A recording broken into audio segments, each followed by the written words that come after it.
चक्रवर्ती भरत के 16 स्वप्न व भगवान वृषभदेव द्वारा शंका समाधान। अथानांतर कितना ही काल बीत जाने पर एक दिन भरत चक्रवर्ती ने अद्भुत फल दिखाने वाले कुछ स्वप्न देखे। उन स्वप्नों के देखने से जिनके चित्त में कुछ खेद सा उत्पन्न हुआ, ऐसे वे भरत अचानक जाग पड़े और विचार करने लगे कि ये स्वप्न मुझे प्रायः बुरे फल देने वाले जान पड़ते हैं, तथा साथ में यह भी जान पड़ता है कि चतुर्थ काल व्यतीत हो जाने पर जब पाप की अधिकता होने लगेगी तब ये स्वप्न अपना फल देंगे, अर्थात पंचम काल में अपना फल देंगे। फिर उन्होंने विचार किया कि इस विषय में भगवान वृषभदेव के समक्ष जाकर स्वप्नों के यथार्थ रहस्य का निर्णय करना उचित है, और वही खोटे स्वप्नों का शांति कर्म करना भी उचित है। इसके सिवाय मैंने जो ब्राह्मण लोगों की नवीन सृष्टि की है, उसे भी भगवान के चरणों के समीप जाकर निवेदन करना चाहिए। इस प्रकार मन में विचार कर महाराज भरत बड़े सवेरे ही समस्त क्रियाओं से निवृत्त होकर भगवान वृषभदेव की समवशरण में जा पहुँचे। महाराजा भरत ने अनेक स्तोत्रों के द्वारा स्तुति पूजा आदि की और धर्म रूप अमृत पीने की इच्छा करते हुए योग्य स्थान पर जा बैठे। उनके परिणाम इतने विशुद्ध हो गए कि उनको उसी समय अवधिज्ञान उत्पन्न हो गया। वे भगवान से निवेदन करने लगे कि हे देव, मैंने ब्राह्मण वर्ण की स्थापना की है। हे विभो, इनकी रचना में दोष क्या है, गुण क्या है, और इनकी यह रचना योग्य हुई या नहीं। एवं हे परमेश्वर, आज रात्रि के अंतिम भाग में मैंने 16 स्वप्न देखे हैं और मुझे ऐसा जान पड़ता है कि ये स्वप्न प्रायः अनिष्ट फल देने वाले हैं। हे नाथ, मेरे मन में जो संदेह है उसे दूर कीजिए। यद्यपि भरत अपने अवधिज्ञान से उन स्वप्नों का फल जानने में निपुण थे, तथापि सभा के लोगों को समझाने के उद्देश्य से उन्होंने भगवान से पूछा। भरत का प्रश्न समाप्त होने पर भगवान की दिव्य ध्वनि खिरने लगी। हे आयुष्मान, तूने ब्राह्मण वर्ण की रचना की है, सो जब तक कृतयुग चतुर्थ काल की स्थिति रहेगी तब तक तो ये उचित आचार का पालन करते रहेंगे, परंतु जब कलयुग निकट आ जाएगा तब ये जातिवाद के अभिमान से सदाचार से भ्रष्ट होकर समीचीन मोक्ष मार्ग के विरोधी बन जाएंगे।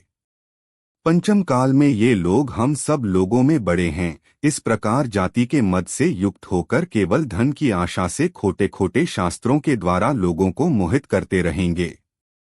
स्वयं मिथ्या शास्त्र को बनाकर लोगों को ठगा करेंगे। जिनकी चेतना पाप से दूषित हो रही है, ऐसे ये मिथ्यादृष्टि लोग इतने समय तक विकार भाव को प्राप्त कर धर्म के द्रोही बन जाएंगे। जो प्राणियों की हिंसा करने में तत्पर हैं तथा मधुमांस का भोजन जिन्हें प्रिय है, ऐसे ये अधर्मी ब्राह्मण हिंसा रूप धर्म की घोषणा करेंगे। खेद है कि दुष्ट आशय वाले ये ब्राह्मण अहिंसा रूप धर्म को दूषित कर वेद में कहे हुए हिंसा रूप धर्म को पुष्ट करेंगे। ये धूर्त ब्राह्मण आगामी युग पंचम काल में समीचीन मार्ग के विरोधी हो जाएंगे। इसलिए यह ब्राह्मणों की रचना यद्यपि आज दोष उत्पन्न करने वाली नहीं है, तथापि आगामी काल में खोटे पाखंड मतों की प्रवृत्ति करने से दोष का बीज रूप हैं। अब तूने जो स्वप्न देखे हैं, खेद है कि वे भी आगामी युग पंचम काल में धर्म की स्थिति ह्रास के सूचक हैं। इनका फल इस प्रकार है। एक, पृथ्वी पर अकेले विहार कर पर्वत के शिखरों पर चढ़े हुए 23 सिंह देखने का अर्थ है कि महावीर स्वामी को छोड़कर शेष 23 तीर्थंकरों के समय में दुष्टनियों की उत्पत्ति नहीं होगी। 2, अकेले सिंह के बच्चे के पीछे चलते हुए हिरणों का समूह देखने का अर्थ है कि महावीर स्वामी के तीर्थ में परिग्रह धारण करने वाले बहुत से कुलिंगी हो जाएंगे। 3, बड़े हाथी के उठाने योग्य बोझ से जिसकी पीठ झुक गई, ऐसे घोड़े को देखने का अर्थ है कि पंचम काल के साधु तपश्चरण के समस्त गुणों को धारण करने में समर्थ नहीं हो सकेंगे। कोई मूल गुण और उत्तर गुणों के पालन करने की प्रतिज्ञा लेकर उनके पालन में आलसी हो जाएंगे, कोई उन्हें मूल से ही भंग कर देंगे और कोई उनमें मंदता या उदासीनता को प्राप्त हो जाएंगे। 4 सूखे पत्ते खाने वाले बकरों का समूह देखने का अर्थ है कि आगामी काल में मनुष्य सदाचार छोड़कर दुराचारी हो जाएंगे। 5 गजेंद्र के कंधे पर चढ़े हुए वानर देखने का अर्थ है कि आगे चलकर प्राचीन क्षत्रिय वंश नष्ट हो जाएंगे और नीच कुल वाले पृथ्वी का पालन करेंगे। 6 कौओं द्वारा उल्लू को त्रास दिया जाना अर्थात मनुष्य धर्म की इच्छा से जैन मुनियों को छोड़कर अन्य मत के साधुओं के समीप जाएंगे। 7 नाचते हुए भूत देखना अर्थात प्रजा के लोग नाम कर्म आदि कारणों से व्यंतरों को देव समझकर उनकी उपासना करने लगेंगे। 8 ऐसा तालाब जिसका मध्य भाग सूखा है तथा चारों ओर पानी भरा हुआ है, इसका अर्थ है कि धर्म आर्य खंड से हटकर प्रत्यंतवासी म्लेच्छ खंडों में ही रह जाएगा। 9 धूलि से मलिन रत्नों की राशि देखना अर्थात पंचम काल में रिद्धिधारी उत्तम मुनियों का अभाव रहेगा।